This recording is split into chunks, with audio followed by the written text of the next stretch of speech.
Gentlemen, let's make a prediction for Jermaine Johnson. What do we think? What are we thinking? What do we got? What's the remind me the top? So it goes Jacksonville at 1. Remind me 3 through 6. Jacksonville 1, Detroit at 2, 3 is Houston, 4 is Jets, 5 is Giants, 6 is Carolina, 7 goes back to the Giants, 8 is Atlanta, 9 is Seattle, 10 is Jets. Hey guys, it's Terrence Mann. You're listening to Hear the Spear, presented by No Game Day. Go Noles. Hey, what's up? This is Peter Ward, a.k.a. E-Dub, in the house. So we're listening to Hear the Spear, presented by No Game Day. Go Live, go Noles. Hi, this is Charlie Ward, and you're listening to Hear the Spear, go Noles. This is Terrell Buckley. You're listening to Hear the Spear, presented by No Game Day. No Bloody. But perhaps better known as the greatest corner to ever step on a football field, Deion Primetime Sanders. Great Deion Sanders, my brother. What's going on, man? I could wake up to that greeting every day, man. That was awesome. Hello, Noles fans. This is former Seminole Derek Brooks, and you're listening to Hear the Spear, presented to you by No Game Day. James Wilder Jr. What's going on, James? Thanks for having me on. SSOD, Florida State or Die, and go Noles. William Bar None Floyd. Gentlemen, what's up? What is happening, guys? This is Logan Robinson from Hear the Spear, presented to you by NoleGameDay.com. We're here on a Wednesday night, not a Thursday night, but a Wednesday early evening night because we have the NFL draft to preview heading into tomorrow. Big time weekend ahead, which we will be discussing a lot of. Most certainly, number one, Jermaine Johnson, who has a potential to be an early Thursday night pick. Florida State fans should be excited for that. Along with a transfer that hit the portal, Florida State loses a defensive end with Quashon Fuller. We will discuss that and how that affects Florida State moving forward into 2022. And then VZ has a couple things lined up for us basketball-wise to give us some updates there on some new official signees. And we will most certainly go ahead and give you guys the rundown on all of that. As always, in this podcast on iTunes, Google Play, Spotify, YouTube. If you're on that YouTube right now, hit the like button. If you're on iTunes, subscribe. Or if you're on iTunes, also rate us 5 stars if you want to. I'm not forcing you, but definitely appreciate it. Gentlemen, good evening. Happy Wednesday. Happy Hump Day. Good to see you guys. But we're missing Dustin Osavizi up there with the lead basketball writer, Sports Illustrated, NoleGameDay.com, and then Nate Greer, lead recruiting insider, Sports Illustrated's NoleGameDay.com. How we doing, fellas? Happy Wednesday. Is it really missing someone if we don't want them to be here? I know. I'm ready for Jermaine to get paid. Oh, yeah, same. He's going to get paid. Handsomely. Yeah, handsomely. I think it's going to be, it sounds like, top 5 is almost coming very realistic. Yeah, no joke. It's certainly getting there. I mean, I don't talk about it, but it's certainly looking that way, at least a little bit. Yeah, no, it seems like it's rising. We'll get to that in just a few. But, one of my favorite times of the year is the NFL draft. And I think it's also Austin's. But just being able to sit there and, a handful of these players will come out and end up being stars for the NFL. And, maybe not so much of a heavy draft for Florida State. But if you want a star power guy on a Thursday night, which you always want to have, you've got that. So Florida State fans should be very excited for what should be a really exciting night in Las Vegas, which I don't even know how that's going to go. We'll talk about that in a minute, but they got some crazy stage set up too for some of these big guys walking across that water. But let's jump into the really big news. Nothing too significant this week coming out of Tallahassee and the Florida State football program. The biggest thing and the only thing really is Florida State's defensive end, Quashon Fuller, electing to leave the program and enter his name into the NCAA transfer portal. This is a veteran guy that was looking to have a pretty big spring to jump into the very early rotation and try to jump ahead of some other players and compete with Derek McLendon, along with a new transfer, Jared Verse. But I think Verse might have ruined that show. How big of it is a hit right here for Florida State. Nate, maybe not so in a starter's realm, but depth-wise heading into 2022, you think? I think it is a depth hit, but I think it's pretty clear after spring that, he got passed up. And, we talked about last week about defensive end and how we think it unfolds, but he had to have a solid spring to be in that 2 deep. And I think he just got passed. You have, Briggs moving over, that made it harder for him. And with the emergence of Patrick Payton and getting some really good quality play from Verse and McClendon taking that next step, I just think he got passed. And he's a guy going into his 3rd year, so playing time very important for him, and he's not going to get that at Florida State, not what he wants or thinks he deserves. So, he's making the decision to look somewhere else. And for me, I think that's what it just comes down to, is that it's limited minutes, limited reps. Mm-hmm. Yeah, and I think, too, for Fuller, great guy, whenever we've been able to conversate with him, definitely represented Florida State very well, and I thought he had a decent spring, but the factor of having a guy like Jared Verse come in with that immediate impact that he had in the spring and then be able to jump, we see him running with the 1s too in the latter half of spring camp, that kind of diminishes your thought of, hey, well, I've been here for this long and I feel like I should get a little bit more playing time. And I'm sure maybe there's some conversations went down with Mike Norvell and Adam Fuller on that situation, but the factor of losing probably a depth piece is where you want to look at this out of everything, and that stinks. Yeah, he has some plays that the Notre Dame game far and away is his best game. He had as a Knoll, and they had those 2 back-to-back plays, and he played a lot last year in a backup role, but still, didn't really necessarily impact the game. He just provided minutes for the starters to get a break. So I know there was some discussion on Twitter about how much of a loss this is, and like I said, for me, it's just a depth piece.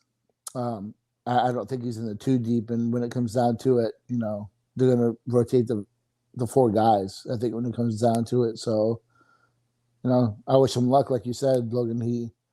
He's been a pretty good Knoll since he was at FSU, so.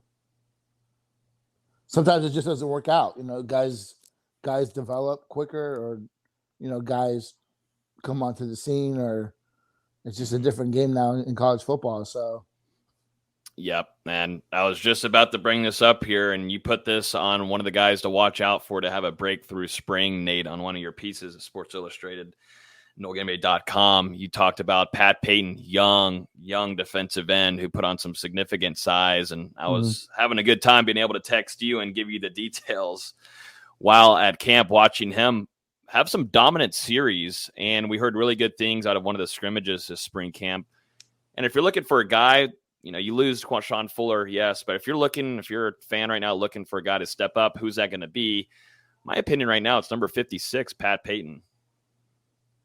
I agree. I mean, I think that Verse, Fuller, McClendon are your top 3, but I think like I've said numerous times, I just think that the staff is really high on Payton coming in as a pass rusher.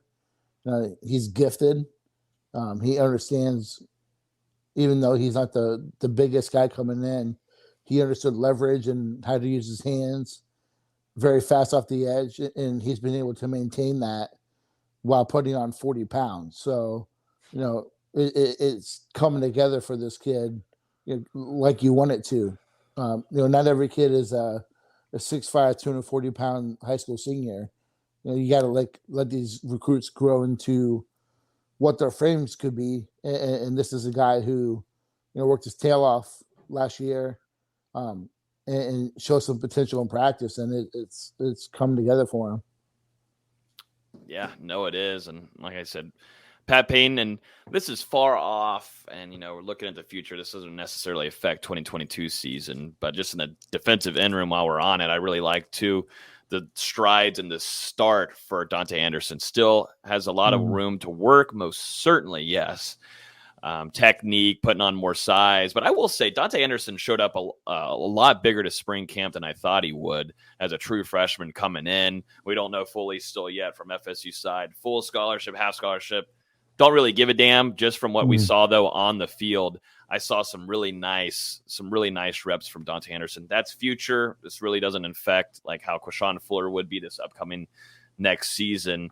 But I do think this is a decent hit to Florida State's defensive end room, but it's not going to hurt it. It's not going to be a brutal one. I think Florida State feels at least confident there in that room, and maybe they saw that they want to give Pat Payton some more playing time, and they want to get him out there for what they expect maybe to have a big 2023 season. So maybe they want to throw him in there more. Yeah, I mean, just from the couple conversations and the writing on the wall, it seems like the staff is going in a different direction than maybe what's been on the field the past few years.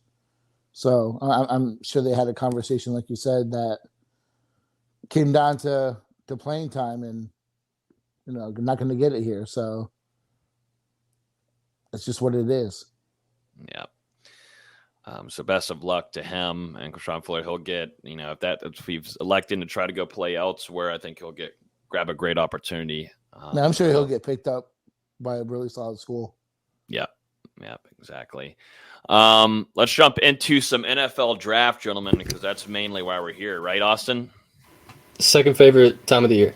It's March Madness than NFL draft. The mic came on. I heard the mic come on. I was like, yeah, VZ's ready. Love it. I love this weekend. It's we're all three NFL guys, aren't we? I like trying to figure out who's going to be the sleeper. Mm-hmm. Especially trying to figure out who's going to be the guy for the for fantasy football. Who's going to be that guy who's going to surprise people. That's what helps you win those leagues is this guy who may be a second, third, or fourth round NFL pick, but gets in the right system and just balls out. So I kind of like a little bit like recruiting. I like figuring out who's going to be. Who's going to be the guy? Because there's always sleepers and always busts. Trying to figure out who that's going to be. Y'all's biggest storylines going into this? What is the ones have y'all been watching out of everything going on so far? Is it quarterbacks? Is it ends that seem to be with Kayvon Thibodeau? Yeah, it's got to be the edge rushers. Yeah. Really how that plays out. Because there's a very realistic scenario where the first three is Trayvon Walker, Aiden Hutchinson, and Kayvon Thibodeau. And if that happens, Jermaine Johnson's looking at 4 at the Jets going, man, it might be in for a nice payday here. I think it's really just how this top 5 works out. Because obviously you got some good tackles on the board and Ekwonu and Evan Neal. Ahmad Gardner's had a really nice pre-draft process. It's going to be interesting to see how that top 5 plays out, but especially those edge guys. Because who knows what the hell the Jags are going to do. Mm-hmm. I mean, I don't really understand Walker going first. No, I don't know. And like we talked about in our little chat, it seems like they've pegged Thibodeau as the character concern, and I don't understand that one either. But it looks like Jermaine's going to be the benefactor because he's nailed this pre-draft process really well. So having a great season and then nail this process, great Senior Bowl, combine, meetings, everything. So it wouldn't surprise me for him to be the third one off the board. Yeah, I mean, even after the season, they're saying Johnson's like, maybe like an early second, he might sneak into the back end of the first. Then he goes to Senior Bowl, is by far the best player there, which we talked about on this podcast. Has done well in seemingly every interview, every pre-draft meeting. He's done as well as any player in this process to get himself paid. And now he's at worst, a top 10 pick? I mean, maybe at the very worst, 13 to Houston. Mm-hmm. But I think that's like 10 at this point. That's like the baseline for him now. I think that's like the bottom. And we know the Jets like him, and they have 2 picks in the top 10. Yeah, I was invited to a Jets space last night, which was pretty weird and crazy because New York people they're wild, but being able to talk with them and their high interest, being able to speak with Damian Woody, from ESPN. That was wild experience. But just to be able to talk about Jermaine Johnson, one of the biggest questions that they had for me was character concerns about Jermaine. And I was like, well, what's going on here? And what they were talking about is why did he go from Georgia to Florida State in a year? And so I was able to spell on that and just truly show what he did here in Tallahassee. Hasn't even been here for a year, really. And what he was able to accomplish buying into Mike Norvell's program after only winning 3 games the previous year and buying into that coach, the process, and the system. And I also noted that you look at Georgia's defensive line class, specifically this draft, and see those guys going, so would you blame a guy for him to come here and have an immediate playing time and have that impact and be the ACC Defensive Player of the Year and rack up all of those stats? Doesn't really, I kind of told them, don't be too concerned about that. And I also don't understand too much of homeboys. I keep on friggin' forgetting his name, but Kayvon Thibodeau. There you go. Kayvon Thibodeau's there's always one player that you're worried about, character, all that kind of stuff. But I think he's just simply thinking of the future and thinking about business stuff. And he went to Oregon and do his thing there. And maybe the lack of maybe playing the production and their Pac-12 championship this last season. But I'm not too worried about Kayvon Thibodeau and what he's going to do. We kind of saw that thing with Micah Parsons last year, right? I mean, Micah Parsons was seen as like a top 5 guy, and he ended up going, 11th to Dallas? I mean, so it happens every year with one guy, whether it's legitimate or not. It always happens to somebody. And it's the same thing with Thibodeau. We've heard as high as number 1 overall pick, and we've heard as low as, outside the top 10. Yeah. No, it keeps rising.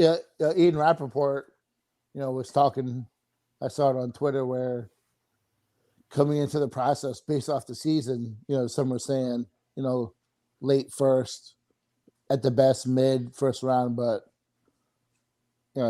he's really starting to hear he's a hot commodity at defensive end. So,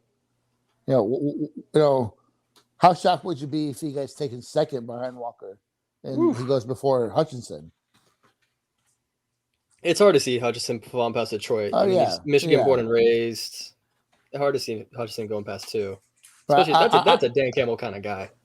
Yeah, but I don't really understand the Bosa comparisons and everything, but no. He doesn't have the same athleticism, really. No. I think he's going to struggle a little bit in the pros. It's one of those draft classes, like there's no bona fide guy, and it's weird. In the past we've had the Bosas, we've had the Chase Youngs, we've had the Myles Garretts. And I like that. And I love it. Yeah, because there's so many different things that could happen just because there's no true number 1 option. And there's no true number 1 quarterback that everyone's going to trade their entire future for. Mm-hmm. Like that top 3, top 5 is there's a lot of question marks on what teams want to do. And I think teams are still trying to figure that out too. They like a lot of players. And so that's why you got to really think, do I want Jermaine Johnson or do I want to go with Thibodeau just because, that's the guy since day 1 going into the 2021 season. And we've kept a good eye on him. Or do you go Jermaine Johnson, whose draft stock has continued to rise and rise? Because when we were going into the 2021 season and through the middle of that, we were like, okay, this is, people were talking about him chirping a little bit late or, late first, early second. And then, he kills it that Miami game. And you're like, okay, he's put himself nationally on the map. And then this is a first round guy. And then you see him go kill it at the Senior Bowl. He kills it at the Combine. Of course, they love the way that he ran his 40. And then you look over to, his pro day matching with Kayvon Thibodeau in the bench press. And then it seems like dominating those interviews with scouts, coaches, assistants, everything of that nature. That's the thing that I think that's why it just keeps on rising and rising on these draft boards. And the Jets love him. And I can tell you all those fans in there last night love Jermaine Johnson. They'd love to have him. They also want a corner. They also want an offensive lineman for their quarterback, but they also have 2 picks in the top 10. So they can kind of move around a little bit, but they still want a corner and they still want a defensive end. But in my opinion, what's more essential is a defensive end. So best case for them would be probably, take Gardner if he's available at 4, then hope whoever's the best end at the next spot. I mean, there's so many teams in the top 10 that need edge help. I mean, we've already talked about the top 3. The Jets need edge help. The Giants need edge help. The Falcons need anything. The Seahawks need edge help. I mean, there's just so many teams in that top 10. Like 7 of the 10 picks could take a defensive end. So Johnson's in a great scenario. Really, he really is. Yeah, and I think too. He'll be there. He's already in Vegas right now doing interviews, and I believe he told us too before Pro Day that he's holding an event up there in his hometown with some of his family too to watch the NFL draft. So that'll be awesome for that. And so we'll get a good, nice, raw reaction of him in Vegas. Man, it'd be so cool if he went to the Vikings. Eden Prairie, Minnesota native. I mean, that's where that'd be a nice defensive end class. Yeah, and that's where the Vikings training facility was for a long time, was Eden Prairie. Yep, hometown. That'd be really cool. I don't think it's going to happen, especially with the Vikings signing Darius Smith in the offseason, but having a trio of edge rushers and Smith, Johnson, and Danielle Hunter, that'd be scary. Yeah. How bad do you – this doesn't have anything to do with FSU, but the quarterback class, I think there's not a first-round pick, and, there's going to be 2 or 3 teams that draft a quarterback in round 1 that are going to, I think, regret it in 3 years. No, I think I'm not so happy. Let's make it FSU related, because there's a lot of talk about the Saints taking a quarterback, but I don't think they would trade for a second first-round pick if they thought there was going to be a quarterback that helped them win. Because the Saints, they want to win now. They're going to try and get 2 guys that can help this team win now. I don't see them selecting a quarterback just to sit. Jameis was winning last year before he got hurt, so I wouldn't. If I were them, I would wait and see what happens with Jameis and how he looks. I understand that, but I think we'd all agree Willis is probably the best prospect, but I don't think any of these guys are round 1 potential. I think Sam Howell, played himself out of round 1. I think after his first 2 seasons, he had it all over him. Top 5 pick, and he struggled last year. But I think some of that was part of the offense and only having 1 guy back and losing the 2 running backs. I think some of that was the offense. I'm still a big fan of Sam Howell, but I just don't know if there's I think I saw Willis take it at like number 5 for the Giants. I'm like, you've seen him go as high as 2 to Detroit. I mean, there's a lot of talk about that, and you also have to think Detroit has 2 picks in the top.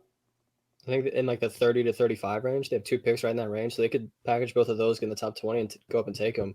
Well, how bad does Detroit want to suck for how much longer? It's Detroit. It's what they're known for. I mean, they're going to do this for eternity. I mean, obviously, Pittsburgh likes Malik Willis. I know Logan's smiling behind his microphone over there. Oh, yeah. Surely there's going to be teams that see that and want to jump him. Freaking Pickett. Oh, yeah. Whatever. What did you just say?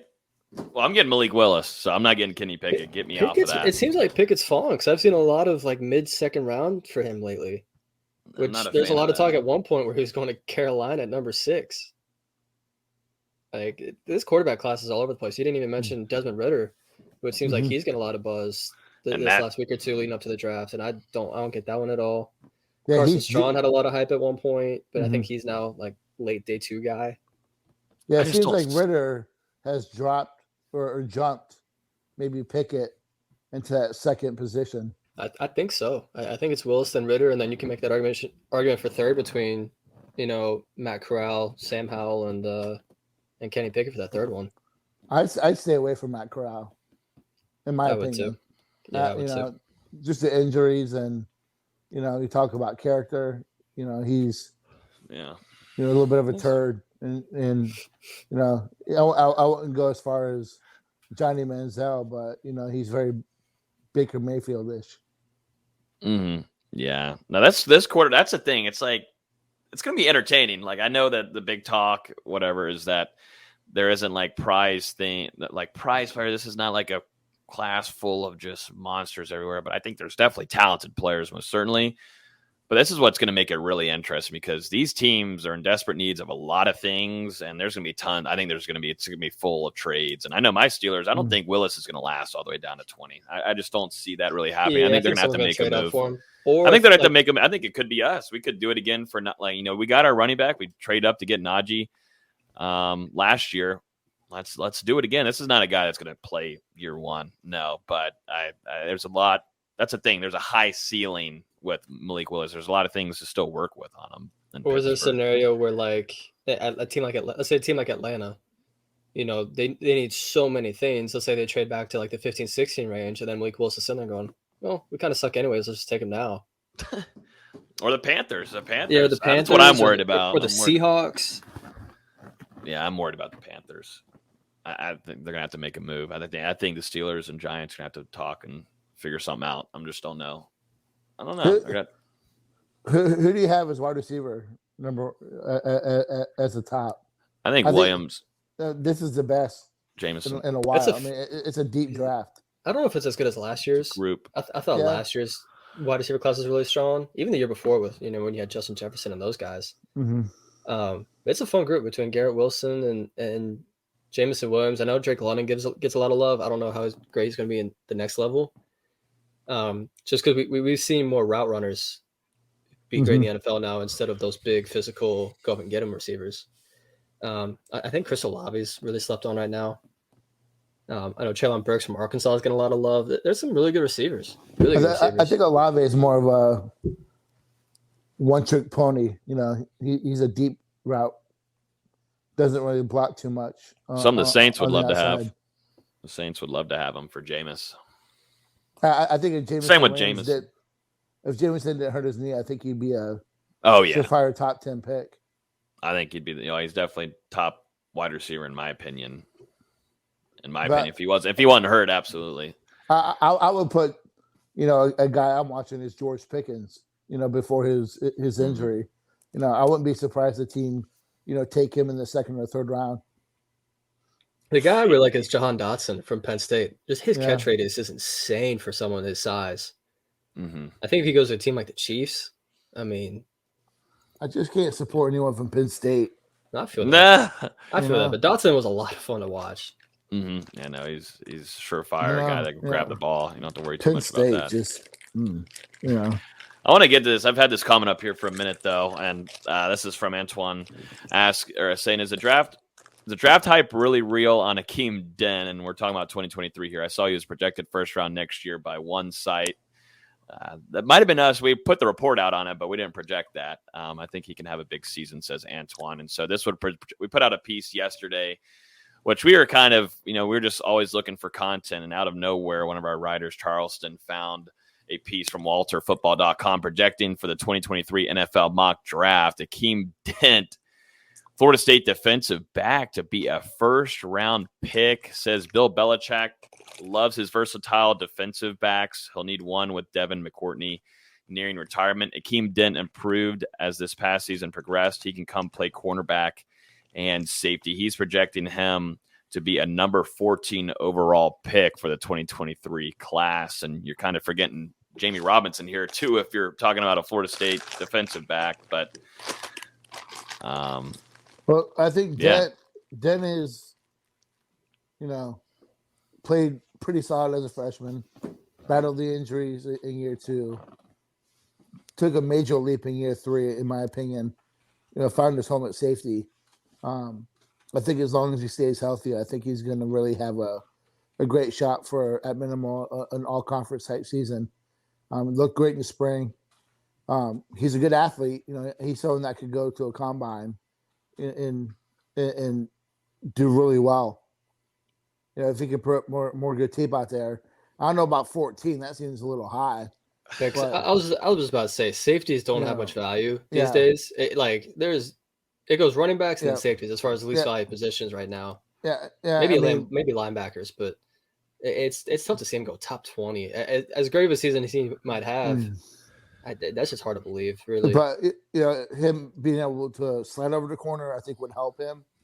But 14 seems kind of high. You could look at a guy like Jalen Petrie from Baylor this year, who's going early second at best, and he could play safety, slot, corner. He could play anywhere. Mm-hmm. Have y'all seen this? I agree. Have y'all seen this draft stage, which I think is going to be incredible tomorrow night? I can't wait to see Jordan Davis get on it. That's what I'm saying. So they've got these platforms. You're going to walk across. They got another one over here, and you're going to walk over here. I guess they're going to have fireworks. I want to see colored fountain for whichever team's getting picked first of all. And I also want to see like 2 defensive linemen or offensive linemen just go on a battle right here, and whoever gets knocked off first gets picked before that person. I think that's how it should be. Like battle each other out. Whoever gets thrown into the water first, boom, you don't get selected. You get selected. Whoever stays on the platform. I think this is gonna be awesome. I would love to have been there. We did get asked from SI if we wanted to go, but too much busy stuff going on. We'll be down in Tampa tomorrow at the $1 for doing some Bucks game day coverage. So looking forward to being down there and with the Bucks facility. No, then you didn't get your invite. Yeah, why not? They did their background check on you. Oh, they checked your Twitter. That's all they had to do. Yeah, exactly. Yeah, that's all. That was pretty good. But yeah, no, he did not disagree at all. I would never change on Twitter. Exactly. Oh, that's what Twitter's for. We're about that. We have a new father with Elon Musk. It seems like we'll have a little bit more free speech, a little bit more bullying, maybe. That's what I get. If I don't ever block anybody. Like that's the thing about Twitter. If someone hating on you, send you stuff, then the thing is you get to tweet them back and say something to them, and then they can do it back, and then you can do it. It's free speech. Yeah, man. It's fun. That's how it should be. I was gonna just go to Yahoo real quick. This is the latest projection from them. I sound like I'm in a different country with that kind of voice I had there. But Jermaine Johnson to the New York Giants at number 7. Got Trayvon Walker going, Georgia defensive end. And Walker's been pushed up a lot, and I feel like the last 48 hours, has he not? There's been a lot of talk. Apparently, Trent Baalke for the Jags likes guys with long arms, and Walker's got as long of arms as anybody in that defensive lineman class. But it's just like, I don't know how much of it was him and how much of it was the rest of that D line at Georgia with Jordan Davis and what's the other guy's name? Devontae Wyatt. Devontae Wyatt, yeah. Those are 3 first-round guys. How much of it is really Walker? We'll see. These mock drafts are all over the place, man. I'm telling you. You got Kayvon Thibodeau, Yahoo's projecting him to be picked by the Seahawks at number 9. I think that with Walker, I think that he came on late, national title, great defense. Is a phenomenal athlete. So I understand, but NFL always gets enamored with big athletes that maybe just get overdrafted. I don't understand him going number 1. I think he's a top 10 prospect, but first overall, I'm not sure. No, it's wild. Let's jump into. We've gone through all of these storylines. I'm sure some more things will pop up too, but I want to jump into who's going to be selected possibly next for Florida State. And I think that's going to be between, Jashawn Corbin and Keir Thomas. I think we can start off with Jashawn. I think he fits better in a system like maybe Kansas City where you're shuffling around a couple of other running backs. I don't think he's a pure starter kind of guy like you've got a Dalvin Cook or Derrick Henry. Et cetera, McCaffrey, that's not your kind of running back. I think he's a guy that you can throw into a rotation of running backs. But we'll see. I think he's a guy that's a 3rd roundish, in my opinion. We'll see if he goes on the second day. Maybe there's maybe potential, but running backs still, they don't go early. So I wouldn't be shocked if you're looking at Saturday where he gets selected. But, we heard really good things about him in his prep interviews and looked good at the combine. So we'll see, but at least for the system, all I can really say is a system like Kansas City's where he can be used in a 3-headed, a 2-headed kind of running back room. I like him actually in Tampa Bay. I was going to say Miami. Just agree with you on the, I don't know if he's an every down 20 carry back, but the way that, even like an offense like New England, that they use their backs a lot in the passing game. And that's something I think that, Corbin's pretty good at. And, like you said, he's had a pretty solid lead up to this whole process. So third or fifth round anywhere for him. I would be kind of surprised if he went that high. Just running backs are so undervalued these days, and just doing a quick Google search, looking around, it seems like he's like a round 5, round 6 guy at best right now. NFL.com has him as an undrafted guy. It's just running backs just don't have much value these days. There's not many teams that need a running back. That's also part of the thing. Even a team like San Francisco, who rotates every running back possible, they have like 5 running backs right now. What about him on special teams? That's the thing. That's got to add some value. Yeah, we'll see how it plays out, obviously, but I don't know. I don't see him going before round 5, but that's just me. I hope he does, because I thought he was really good for Florida State this season. I think, we'll see. I think value, or just if we're doing just player rankings right here, it'd be Jermaine Johnson and then Keir Thomas for me, and then Corbin. Just out of, if we're doing those kind of rankings, who goes first? It just really depends. I feel like it was total disrespect, and like I've been saying for months, someone should be arrested for not having an invite be sent to Keir Thomas to the NFL Combine. And, I think that put a chip on his shoulder going into pro day and such, and looked good, trimmed off some fat too, and looked quick. But I really like Keir Thomas. I'd take him in Pittsburgh in a heartbeat.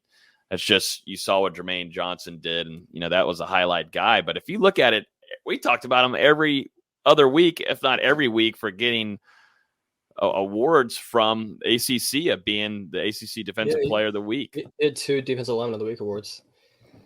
Yeah, there was a stretch there. It was just Jermaine and Keir, like domination, back. Just it was like 5 straight weeks. It felt like. I think he's going to be like a 5th or 6th round pick. I think someone's going to take him. I think he's definitely going to select. I think it was one of those where, teams saw what he did in the season and go, "Oh, let's try and hide him by not inviting him to the combine and see if we can get him like late in like the 6th round." I think teams are trying to do that. But I don't know. We'll see. I really like Keir Thomas. I think he's really slept on in this process. I don't think he had the greatest pro day. I thought he was going to be a little bit stronger on the bench press. But I still think he's a really good player. Yeah, I mean, that was definitely shocking. How about the Callum Brooks? Was he getting drafted? That dude was coming. I'm sorry, man. Hey, we love you, Derek Brooks, alumni of Hear the Spear. Love you. I mean, love Derek. That's nothing about Derek Brooks. I'm just come on. But yeah, Keir, I'll take him. If Tomlin, you're doing you love edge rushers. Usually he comes to pro days every year. But I think because of the owners meeting being scheduled for FSU's pro day that weekend, kind of screwed that. But Keir, we love you in Pittsburgh. Come on down, even though I don't live in Pittsburgh. But, I'm just speaking for our Pittsburgh people over there. And then let's talk about, maybe some guys that are on the fringe of really late Saturday to, picking up a practice squad deal. And I think number one out of these is probably Jordan Wilson, just because he was active in his last season at Florida State and his only season. And then Emmett Rice. I think those two, in my opinion, maybe Miko Dotson jumps in there because of his pro day, but he also wasn't fully healthy his last season, true season at Florida State too. I liked what he was whenever he was fully healthy. I thought he was going to be one of Florida State's better defensive backs, but it's going to be between these three. Definitely when we bring up DeKalen Brooks, and Emmett Rice, there's just no argument there. What looks like an NFL linebacker, that's Emmett Rice. And I pull it for Emmett. I think he leaks good, but I still think there's some work to be done with the NFL team. And I whenever I was at fall practices, a lot of the scouts were just in lust of Jordan Wilson, mainly maybe because of his size. But I remember them asking a couple of the assistants there, who's number 4? Who's number 4 right there on offense? And they like Jordan Wilson and heard a lot of good things about him. And we'll see if he ends up getting a draft pick, if not a practice squad. But there's gonna be a lot of Knowles that get some chances. Who do you think out of those 3? Who do y'all think? Jordan Wilson. It's tough to imagine anyone else getting drafted, just in my opinion. Because with Wilson, I mean, how often do we really see blocking tight ends, get drafted these days? They look for those downfield threats, guys that create mismatches. Which he almost did there in the latter half of the season. Wilson's just a huge dude who's gonna punish you in the run game more than anything. I'm not saying he can't be a great threat down the field. But that's just what he was last season. Then with Rice and Dotson, we didn't see them play last year. And I don't know that they have the tape in previous years to make a team go, yeah, we can take him like back half of the draft and take a chance on him. I don't know if there is that. I think Rice, if he was healthy last year, absolutely could have been taking the draft. He has that frame and that speed and that size that teams are starting to like to covet at their linebacker spots. He's a really rangy guy, sideline to sideline. But I don't know if teams trust the medicals right now.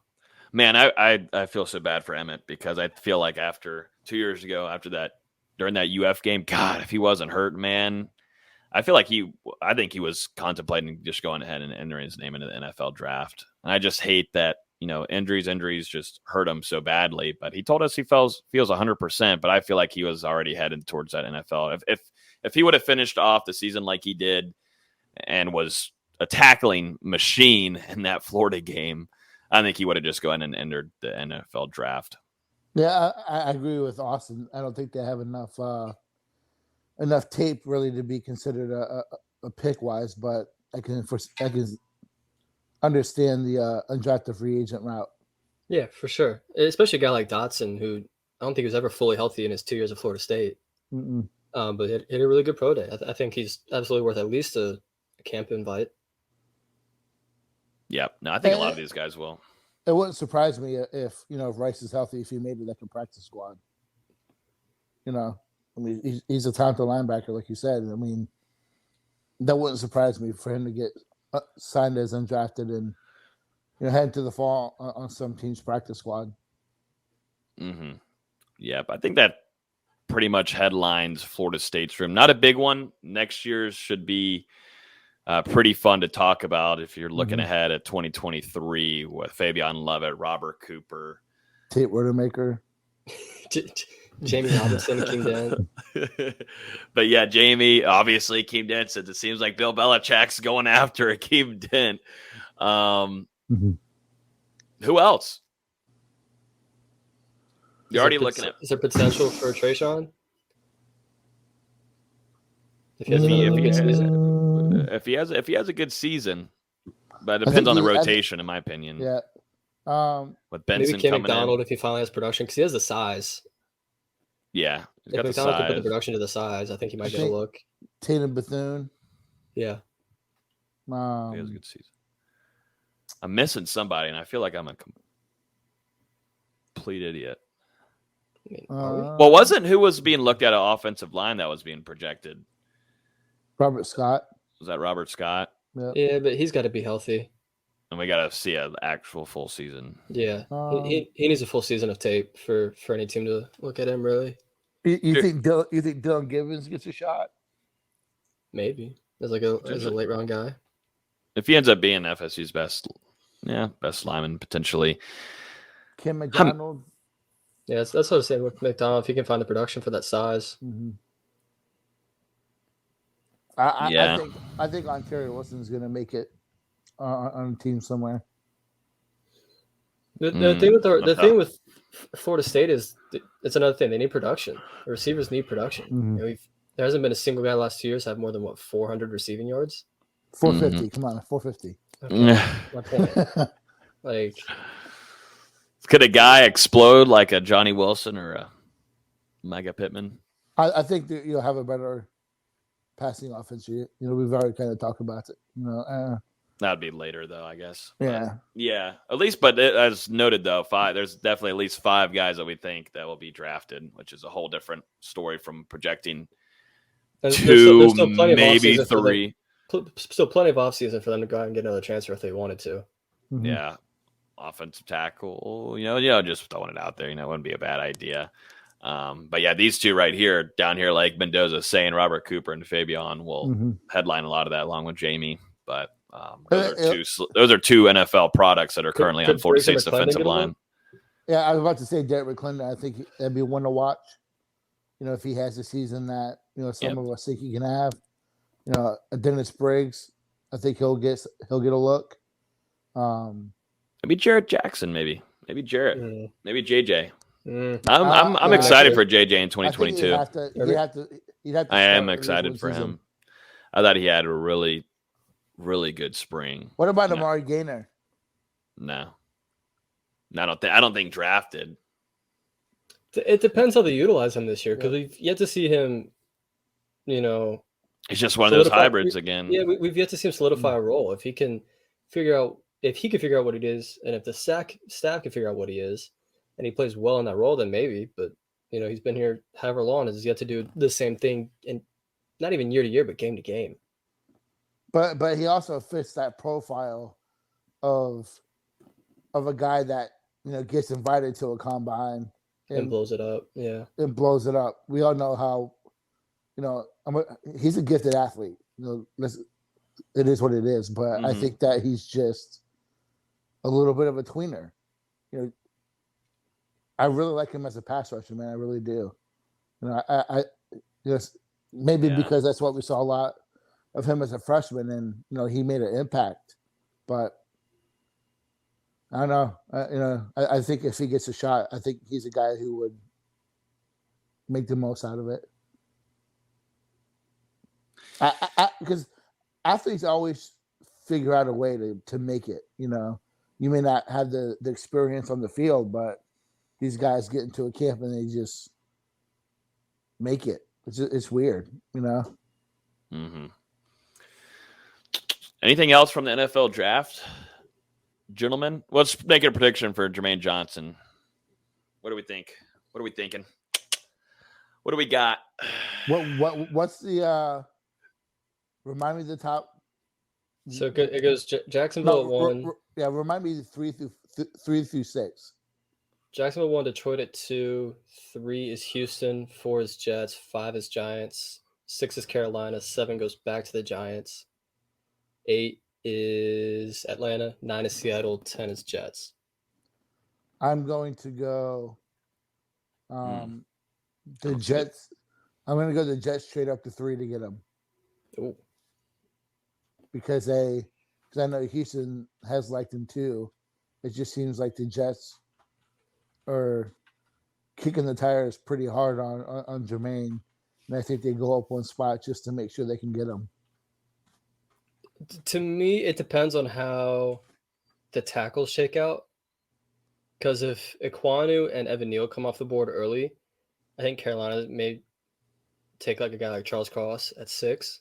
Mm-hmm. But if there's a couple guys sitting on the board there, maybe they trade back and a guy trades up, and like a team like Houston trades back up to number 6 and takes them.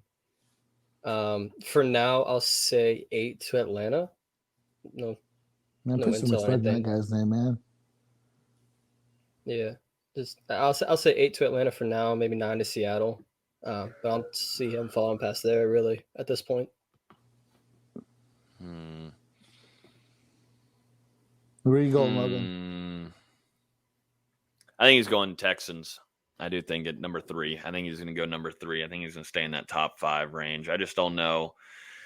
This thing's all over the place. I don't really believe all the whole Trayvon Walker stuff. I think this is going to be a heavy edge, and edge is so important now. Edge is so important rather than a defensive lineman going up in the middle. It really does depend on that first pick, because if the Jags take Hutchinson first, I think Walker starts to fall a little bit, and the edges will move up. They're going to start. I think it's going to be the opposite. I think teams aren't going to feel as rushed to go up and get a guy like Jermaine. Right. If Walker goes first to the Jags, Hutchinson's going to go second to Detroit. Then teams are going to start going, oh, this is a 4-edge class. We got to go get one of these guys. That's why I think that. But if you had to pick, who would you choose? I think I go Evan Neal. No, if you had the number 1 pick.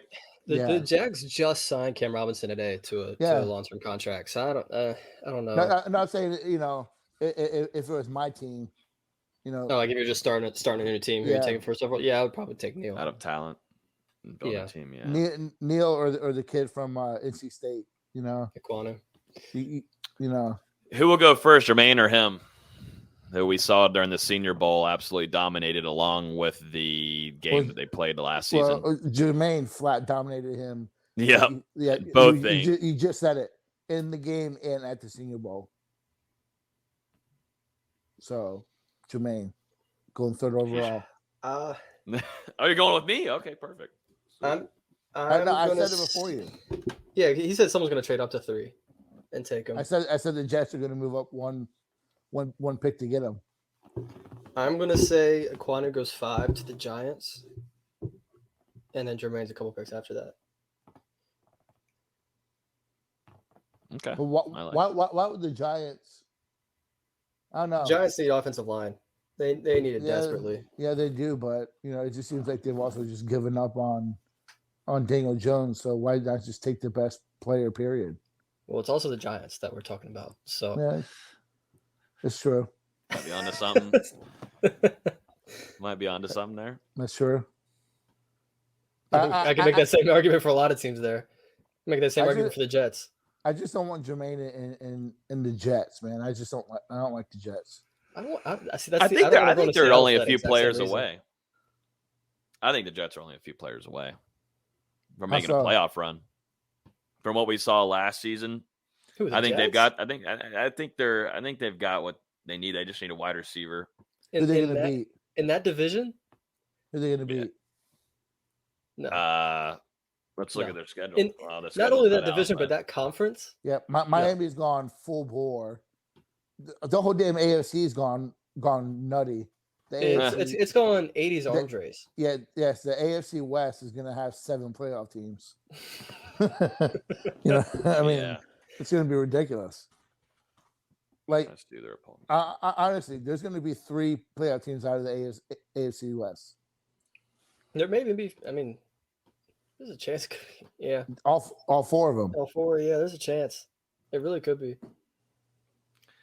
Hey, don't sleep on me when the Jets make a playoff run next year. And I won't be sleeping when the Jets are 5-12 next season. They will not be. I don't believe it. I'm not a Jets fan or anything. Just look at the division. You have to play the Bills twice a year. You have to play the Patriots twice a year, and you have to play the Dolphins twice a year. That's at best 2-4 against those 2 teams. Dolphins have made major moves. The Bills are a Super Bowl front runner. Not against us. As long as Belichick's alive, New England will do something. Baltimore, if Lamar Jackson's healthy, and Baltimore is always a solid team. Pittsburgh, if they could, find something better at quarterback than Mitchell Trubisky. The Bengals are clearly here to stay, especially with them rebuilding their offensive line this offseason. I mean, the AFC is going to be rough. If they're in the AFC South, it's a different story because you really don't have to contend with Indy and Tennessee. But I don't even know everywhere else. I don't know Indy. I think Indy's gonna be solid. Well, the quarterback situation, Matt Ryan's good enough for another year or 2, especially if they can get him a receiver. That's true. I think he's already got Jonathan Taylor. I think Jonathan Taylor is going to be like a 2,000-yard rusher here pretty soon. Wouldn't surprise me. I'm excited. I love the NFL draft. So many good conversations, and then they'll lead into rookie training. But just the talent in the AFC, I think, is significantly better than the NFC. What does Jameis need Receivers in New Orleans? When he needs a receiver, and he needs a left tackle with Teron Armstead going to Miami. Let's see what the Saints are projecting for him. If they could get a guy like Garrett Wilson or Jameson Williams, get one of those 2 guys, and then turn right back around and maybe get Trevor Penning. Yeah, Yahoo is projecting Chris Olave for the Saints. Fun.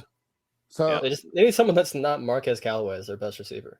Isn't that crazy? And I like Marquez, but that's I just do too. Not a but he's number just one not a number. guy. He's not number 1. What if Michael Thomas comes back with his head on straight? They still Marcus Callaway isn't a number 2. He needs to be your number 3. Yeah, it needs to be a number 3 guy.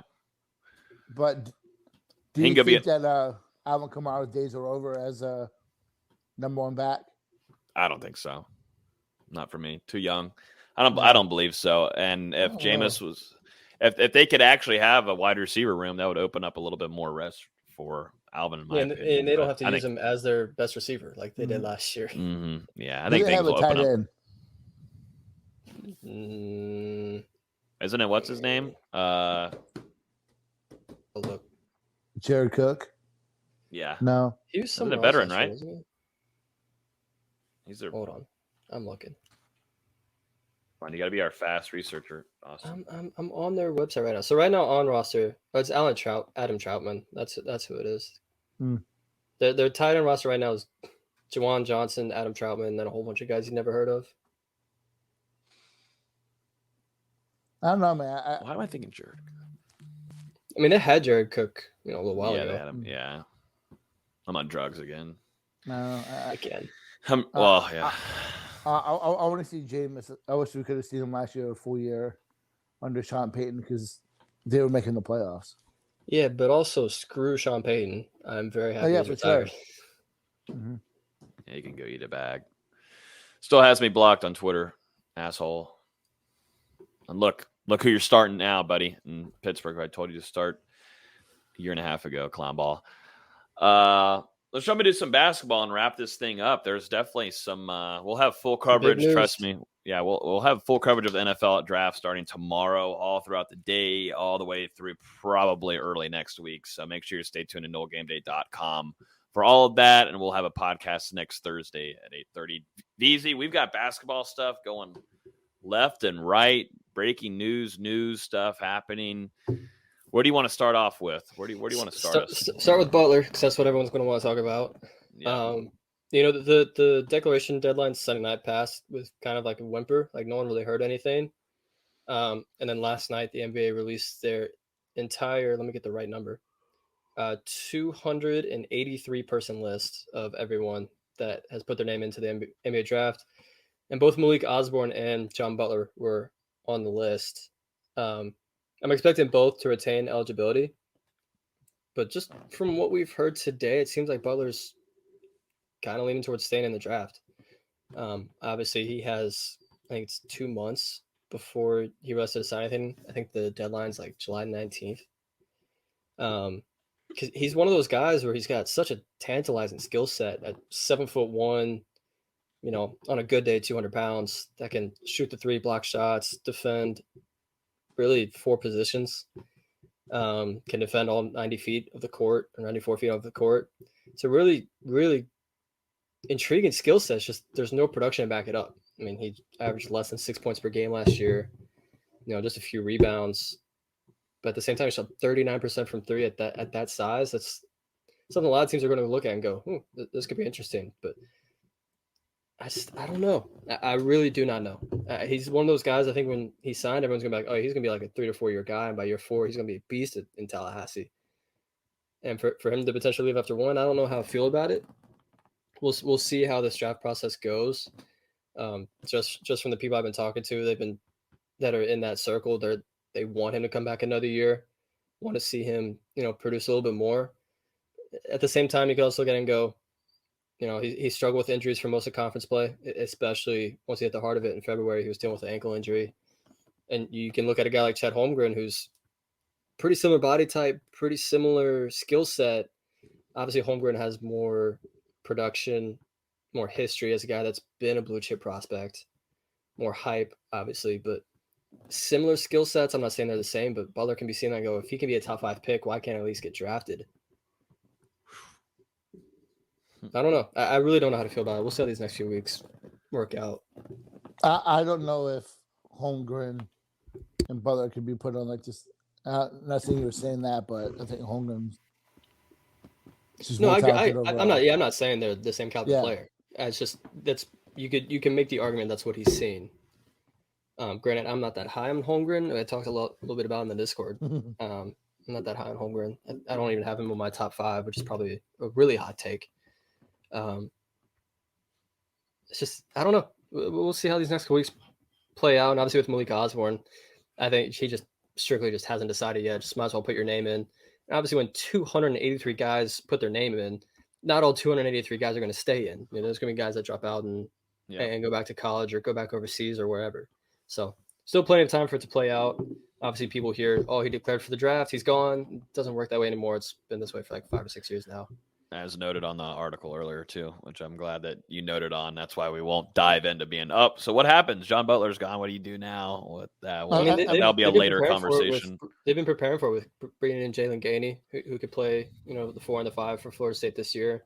You have Cameron Fletcher, who with another year of development can be a really good asset for that team. You bring a guy like Cameron Corrin, who could play the 4 and the 5. And they're still chasing Norchad Omier, who ended up going to Miami thanks to, Ruiz and his NIL deals. But, the Florida State's preparing for it either way. They'd obviously love to have him back, but I don't think they're going to wait on him either. So if he stays, what's your gut tell you? Where does he go? I mean, if he stays and takes that next jump that we all know he can, I mean, he's a lottery pick next year, no doubt in my mind. Versus right now, I don't even know if he gets drafted. Well, hopefully he's got good, honest people by his side. We'll see. I mean, I was talking with a guy in the NBA today. He goes, I don't even think he's a second rounder. We'll see how he does, with the combine and with workouts, but I don't know. Yeah. And then Florida State, we put out a few pieces about a signees, I should say. Yeah, but both of the transfers signed yesterday in Darren Green Jr., sharpshooter from UCF, and Jalen Gainey, the Defensive Player of the Year from the Ivy League. Both two big additions. Yeah, Melvin, you want your shooting. Darren Green is your shooting. That is that's what you want right there. Guy who's going to shoot 8 threes a game and make 40% of them. They still might go after one more guy. It's just depending on what John Butler does. There's names still entering the portal that have a lot of production, have a lot of experience that I think Florida State would benefit going after. I think they're pretty upset that they didn't land Omier, because Omier is a really talented player, and especially to see him go to Miami, that one hurts. That one really, really hurts. Yeah.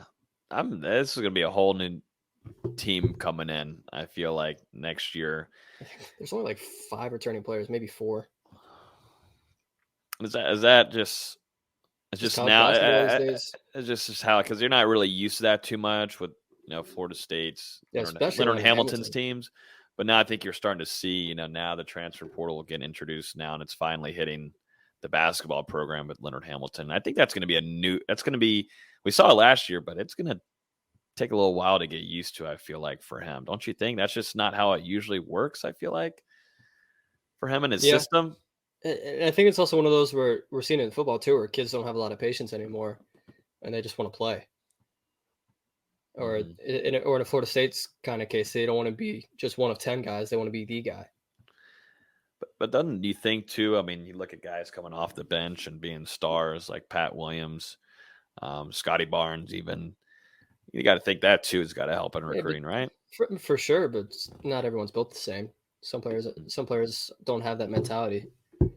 They want to do what's best for them, and they think averaging 20 points and 10 assists and 3 rebounds is going to help them get drafted, and it might. But at the same time, you could look at, Pat Williams, who averaged 9 points and 4 rebounds, be the 4th overall pick. Really, in the NBA, what you do between the season and before you get drafted matters more than anything in the NBA. Speaking of the NBA, how are our NBA Knowles doing? I don't want to talk about one that got smoked last night. That's all over highlights. Beasley got toasted. Where's Dustin to talk about Scotty Barnes? Oh, that is true. He's avoiding the smoke of Scotty Barnes winning Rookie of the Year. That's exactly what it is. I should be wearing my Scotty jersey right now. Yep, Scotty Barnes, Rookie of the Year winner. And Dustin's not on here. If people are just now listening or whichever missed it, but earlier in the last NBA drafts, Dustin predicted for Scotty not to have a great NBA. To be a bust. He's gonna be a bust. And that's why he's not here tonight. On a playoff team that's going to come back from 3-0. I'm calling it right now on this podcast. Oh, wow. Because I don't trust Doc Rivers. I don't trust James Harden. Yeah, I mean, they're going back to Toronto for Game 6.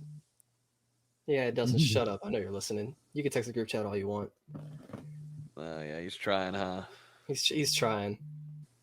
Yeah, no, he is texting. Yeah, no, he is. Look at him listening in, huh? Yeah. Yeah. Well, I mean, Malik Beasley died last night. I mean, that was he did. We did lose Malik. Has anybody heard from him? I don't know. I mean, that was we've seen John Morant get so close on so many dunks. Yeah, and of course it's on him, man. In the friggin' playoffs. That was filthy. John's special, man. I mean, I know I've raved about him enough from when we played him in the tournament. That dude's he's a nasty. different kind of talent. That's just nasty. And then you can look at Pat, who's in his first playoffs is like, oh yeah, you have to guard Giannis for 30 minutes a game. Have fun, man. That sucks. It's not going too well. He's looked pretty good offensively, but trying to guard Giannis, I mean, good luck, man. They don't have anybody else to put on him? No, that team is so devoid of big wings. Nate knows as a Bulls fan. They just don't have anybody that can. I mean, granted, nobody can guard Giannis at this stage in his career, but especially the Bulls, it's Pat and pretty much nobody else. I think it's one reason why they took a step back as the season went on. They also dealt with injuries. Like, Zach LaVine missed a lot of time. Lonzo missed the second half of the season. Caruso missed a lot of time. Plus, Billy Donovan just sucks. See, I like Billy Donovan. I don't know how good he is as an NBA coach. I think he's at least average. But they need to stay healthy more than anything. Because, I mean, Pat missed all but 15 games. Mm-hmm. Damn. Is that every NBA, Noel? I mean, Trent hasn't been playing because he's dealing with a foot injury. The Spurs didn't make it. Terrence Mann and the Clippers didn't make it. Yeah. Still a good amount of Knowles in here, though. Am I missing anybody? I think that's everybody. Scotty, Pat, Malik, Trent. Yeah, I think that's it. Cal McGilly doing his thing, and the they won the G League championship. Good with for the him. Rio Grande Vipers. Good for him. Put him on a roster, please. He's too talented not to be. Need to put him on this show, VZ. I've tried a couple times. One time he said yes, and then we had some scheduling issues. And the second time he said no. So I mean, hey man, now's the perfect time that we could get him on to talk about maybe the playoffs, NBA Knowles playoffs. I'll take him one-on-one to the rim right now. Okay. Oh my God. Not even worried about that. You still even haven't raced freaking Carlos yet. I keep telling him. I see him all the time. He's just not in shape for me right now. He's not in shape. I'm in one of my best shapes ever. Remember when we were supposed to do that podcast this week? Yeah, well, that's a great point, but we all forgot that the NFL draft was Thursday, so. No, I don't say all, because I did not forget. That was the first thing I said when we got off. Well, I knew it was Thursday, but then I forgot we had a show on Thursday nights that we've been doing for 2+ years on this night, so kind of forgot about that. Oopsie daisies, but yeah, we're looking to have Carlos and Kenny on for a dual combo piece, maybe hopefully next week, but there's just been so much new stuff going on, and then we had to switch things around this week, so sadly, the people had to get us once again by ourselves, but hopefully we'll have a couple of months and a couple weeks of guests on here to not annoy people with just our faces all the time. I want to deep. My goal for Kenny and Carlos is just like to deep dive into that 2012, 2013. Like just dive into it. You know, we always ask like the outside question stuff, but I want to just like dive into some of the secret sauce that was going on in that locker room and stuff, man. And I feel like those two would be perfect. I think 2014 be more of a story. Well, Los has talked a lot about that. Mm-hmm. And Reggie Northrup has too. At this point, I can't wait to get the guys around that. Like they're at the end of the Jimbo era and the first couple years of the Taggart era. I want to start getting those guys on because I know they've got some stories. We've had Murray on. We've had Nooney on. That ended up. I want a few more guys. Well, yeah, I want a lot more, but yeah, Nooney ended up being one of our most listened pods just because of that case. You know, that's what I'm saying. People love hearing drama. Yeah, that's the backstory. Yeah, they want to know why things went badly. As much as we love the 2013 team, people also love to hate the Taggart era. So. Well, it's very easy to do that. Well, we'll get a roundup of a few guests this offseason. I not too worried about that. We'll get some guys and current players, current staff members. I still want to get Coach Storms in here to see if I'm lifting of the magnitude of Robert Cooper or not. I don't know. I guess we should also mention that FC officially announced RJ Barsh being hired for the basketball team. Yeah. I think it was officially announced yesterday. New Big time assistant. pickup. He was getting a lot of love on Twitter. Jamal Crawford shouted it out. Dwayne Bacon, Isaiah obviously. Thomas. Yeah. There's a lot of guys that I was like, hold up, is that the Isaiah Thomas that I know? Because I'm not a major basketball follower, but I was like, that is the Isaiah Thomas shouting out Florida State's new assistant. Maybe Isaiah Thomas comes pop into Tallahassee. Which Isaiah Thomas was it? I gotta look. Celtics. The Celtics Isaiah, not the real one. But because that was that. Oh, then I might. This is a true story. That Isaiah Thomas, the Pistons Isaiah Thomas, I want to say like his nephew went to Florida State while I was there and was like doing ESPN like camera stuff for him. So like he came to one of our exhibition games. There's a picture on my Instagram of me and Isaiah Thomas and outside the locker room after one game because he came and talked to the team. Oh, that's pretty fire. Yeah. That's pretty fire. Philip's coming in here asking on YouTube. Logan, as a Steelers fan, I know who you want for first pick. I want Malik, says Philip, and I also want Malik Willis. We do need a quarterback. All of our teams? Yeah, but I want to first say that Mitchell Trubisky, I will, I'm gonna wish the best for it, but I'm in complete shock. I don't know what must have happened. I don't know if the Saints offered a little bit better of a thing for Jameis, but it completely shocked me. While before getting on a 6-day cruise, going to go enjoy myself, a little break from social media to see that we freaking brought in Mitchell Trubisky. I want Malik Willis. That's our future quarterback. If we don't put a trade up tomorrow and get him, because I was a big advocate for Najee Harris. I said we were going to go grab Najee. It's going to happen and end up happening. I'm going to say that we're grabbing Malik Willis tomorrow. But I don't trust this draft. People are saying we got to trade up to get him. Some are saying that he's going to last all the way down to 20. I don't believe that fully. I don't think he's going to drop down to 20. At some point, the team's going to get desperate. Quarterback's by far the most valuable position. Teams are going to go up and get a quarterback, especially Willis, who's got all the right tools. Love you, Carol, for coming in here. Could go. She's thinking number 2. She's thinking number 2. Unless Hutch goes 1. And Detroit's like, well, I just don't want to have to root for another FSU guy in my same division. Timmy, yeah, the cookout news here. Tallahassee's getting a cookout. I guess it was a really battle between Louisville fans and Florida State fans and Tallahassee people, but got a cookout restaurant. Louisville is going to be clutch. That's going to be clutch, man. Louisville State's losing. Cookout is phenomenal. See, I don't know about phenomenal, but it's cheap, which is why it's good. Cookout is phenomenal.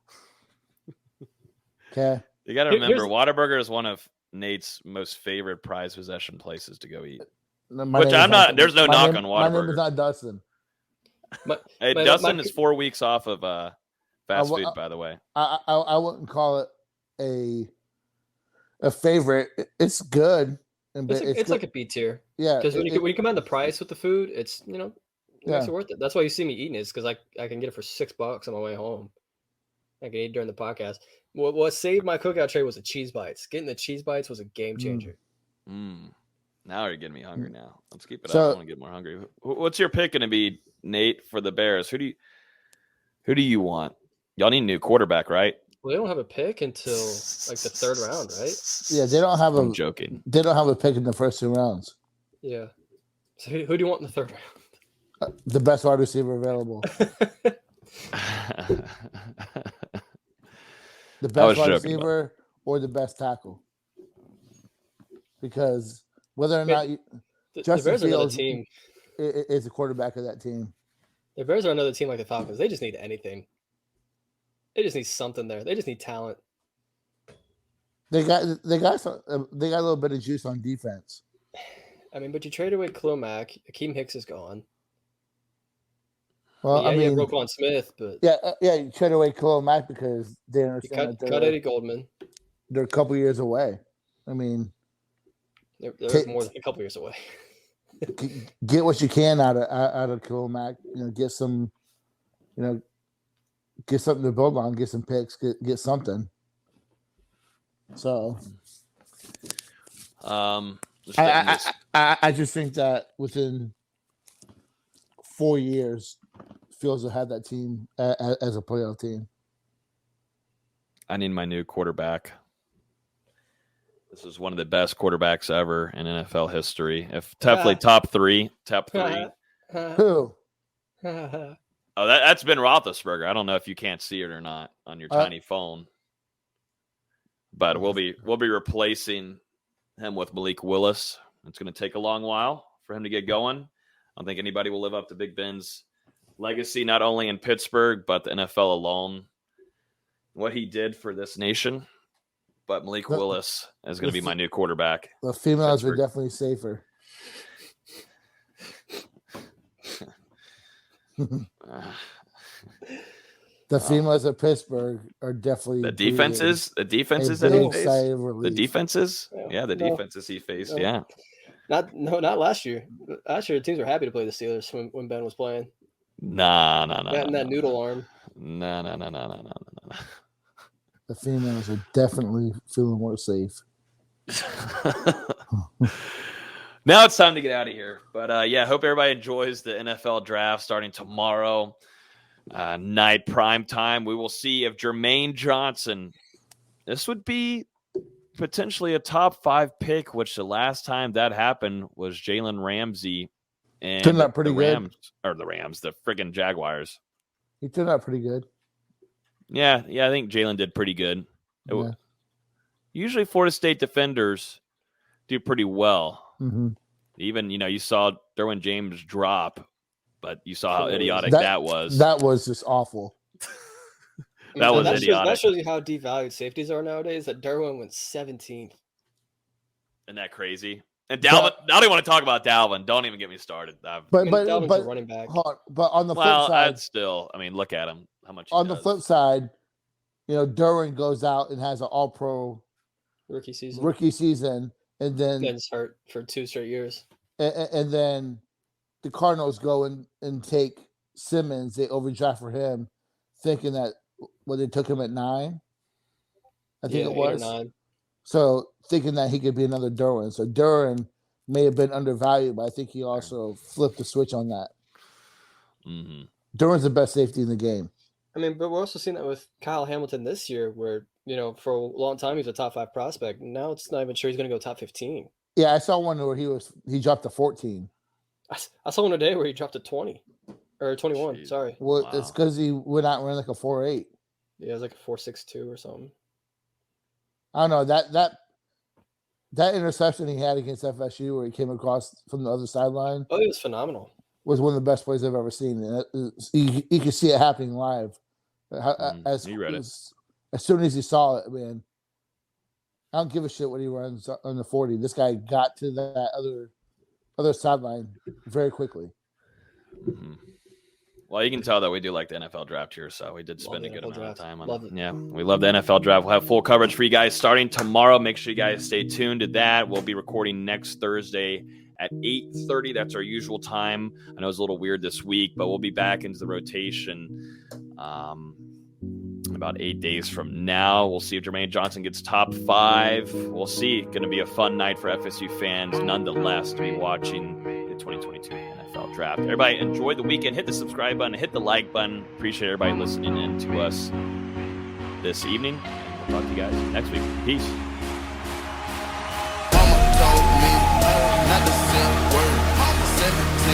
Same color t-shirt. Mama told me not to sell word. 17.5, same color t-shirt. Mama told me not to sell word.